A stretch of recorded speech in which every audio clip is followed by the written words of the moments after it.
Mesdames, Mesdemoiselles et Messieurs, bonjour. Je me présente Yannick Seyer. Je suis polytechnicien en nouvelles technologies de l'information et de la communication. Dans ce cours, je voudrais vous parler de l'analyse relationnelle. Excellent cours à tous. Dans ce quatrième cours d'analyse relationnelle, je voudrais vous présenter un exemple dans le monde des courses de voitures. Ici, à partir d'une base de données relationnelles, nous voulons connaître la liste des voitures par modèle croissant au niveau d'une course qui s'intitule Blue. Ici, nous allons voir tour à tour donc l'analyse relationnelle qui va donc nous permettre d'avoir la représentation, les résultats, les conditions, le schéma externe, les tables, afin d'obtenir un résultat. Voyons pour commencer le modèle relationnel de notre base de données qui sera constitué pour notre exemple que de 3 tables, à savoir la table voiture, course et participer. En effet, les voitures participent à des courses ou dans les courses participent les voitures. Nous avons donc bien ici une table de relation entre la voiture et la course qui contient spécifiquement ici les identifiants permettant donc de joindre les voitures à la table course.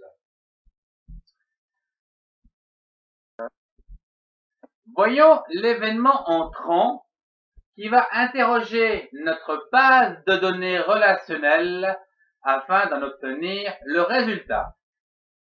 Nous voulons connaître la liste des voitures par modèle croissant, où la course s'intitule Blue.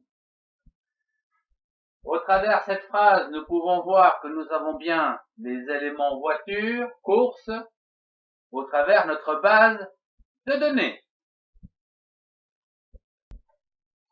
Au niveau de l'analyse relationnelle, voyons ensemble la première rubrique, la présentation de l'information sur votre écran.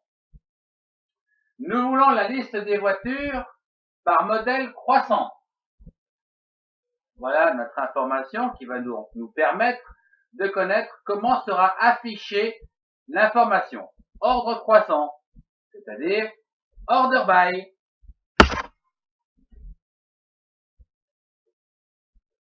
Order by. Order by quoi? Le modèle. Nous l'avons, c'est impeccable.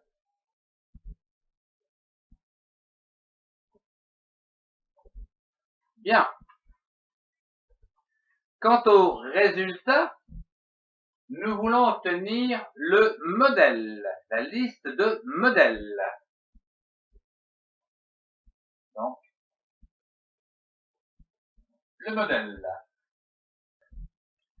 Voyons à présent la troisième rubrique, là où les conditions qui vont donc nous permettre d'obtenir la liste des voitures par modèle croissant pour une course intitulée Blue. Nous avons ici une condition, à savoir la course. Course est égale à Blue.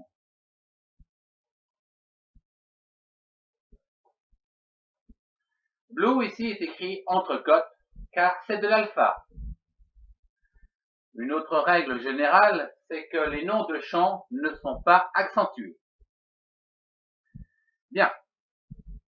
Ceci dit, à présent, nous devons avoir une autre condition afin de matcher donc ces 3 fichiers de façon à ce que nous puissions connaître pour la course Blue quelles sont les voitures qui participent. Dans course, nous avons un identifiant de course que nous retrouvons dans participer, tout comme dans participer pour C2, nous avons les identifiants des voitures V1, V2, V3 que nous retrouvons ici. Pour matcher ces trois fichiers, nous devons le faire 2 fichiers par 2 fichiers. Nous allons dire déjà que la voiture, que je vais appeler grand V, point. Hein, c'est le principe donc, des objets, manipulation des objets avec le point. Alors, V, point, identifiant voiture, doit être égal à participer. Donc, la table participer, point, identifiant voiture. Voilà, donc, nous allons donc matcher à chaque fois qu'on a un V1 ici, un V2 là, un V3 là. Sachant que nous nous intéressons ici à C2. Que pouvons-nous dire d'autre? Nous voulons maintenant que participer, donc, l'identification de la course soit égale à la table course, identification de course. Grâce à cette condition, nous allons pouvoir, à partir de C2, pas de Blue, nom de la course Blue, de connaître l'identifiant donc de la course qui, au niveau de la table participer, va nous donner tous les identifiants de cette course au niveau voiture que nous pourrons matcher avec la table voiture pour en connaître les noms. Voyons la dernière rubrique de l'analyse relationnelle qui se situe au niveau des tables nécessaires pour répondre à l'événement « Quelle est la liste des voitures par modèle croissant pour une course intitulée Blue ?» D'après la liste donc des voitures, nous avons bien sûr la table voiture, que je vais appeler grand V voiture.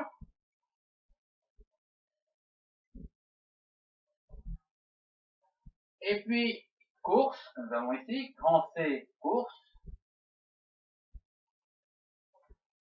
Et le fichier qui va permettre donc la relation entre voiture et course, c'est bien sûr participer.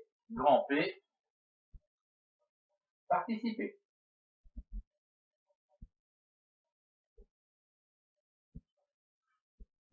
Et voilà, nous avons écrit ici l'analyse relationnelle qui permet de répondre à cet événement, la liste des voitures par modèle croissant pour une course intitulée Blue. Voyons la quatrième rubrique, le schéma externe d'une analyse relationnelle. Cette quatrième rubrique est très importante car elle va nous permettre de checker les différents champs utiles et nécessaires afin de répondre à notre requête ou l'événement entrant, à savoir la liste des voitures par modèle croissant pour une course nommée Blue. Au niveau du schéma externe, donc, nous allons revoir ce que nous avons écrit. Présentation order by modèle. Nous avons besoin du champ modèle qui se trouve dans les voitures, dans la table voiture. Impeccable. Donc, modèle. Checké. Oh, ici, résultat, modèle, on n'en parle pas. Condition, course est égale à Blue. Ah, ici, nous avons le nom est égal à Blue. Donc, ce n'est pas course, c'est le nom. Ok. Donc, le nom est égal à Blue. Intervient après les différents identifiants voiture et course pour les tables voiture, participer et puis course. Bon, d'accord. Donc, les identifiants. Identifiant voiture et identifiant donc course. Nous les avons bien. Et pour finir, nous avons donc les voitures, les courses, voilà. dans l'ensemble, les champs strictement nécessaires pour mener à bien notre requête sera d'avoir le modèle, le champ modèle, le champ nom, le champ ID, donc identification voiture et identification course au niveau participé, identification voiture au niveau de la table voiture et identifiant course au niveau de la table course. Voilà donc comment écrire une analyse relationnelle avec 3 tables. Ce cours d'analyse relationnelle se termine. Je vous remercie de l'avoir suivi. Au revoir et à très bientôt.